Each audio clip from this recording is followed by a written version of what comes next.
Iba't ibang uri ng mga kulay. Tara, samahan mo ko. Kulay puti sa English ay white, tulad ng ngipin, perlas, sobre, gatas, at tupa. Puti, white. Kulay itim sa English ay black, tulad ng uwak, paniki, langaw, pusa at gulong. Itim, black. Kulay pula sa English ay red, tulad ng mansanas, puso, strawberry, bell at crayola. Pula, red. Kulay dilaw sa English ay yellow, tulad ng araw, mga bituin, kamison, mais at lemon. Dilaw, yellow. Kulay asul sa English ay blue, tulad ng confetti, lobo, ulap, party hat, at apoy. Asul, blue.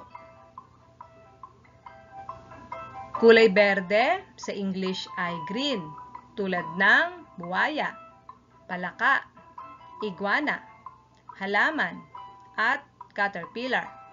Berde, green. Kulay kahel sa English ay orange, tulad ng vest, bola, isda, carrots, at kalabasa. Kahel, orange.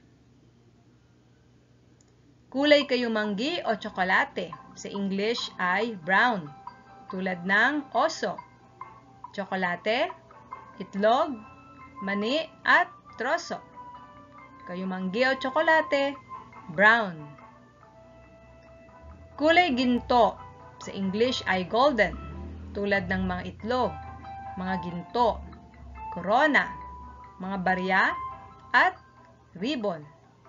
Ginto, golden.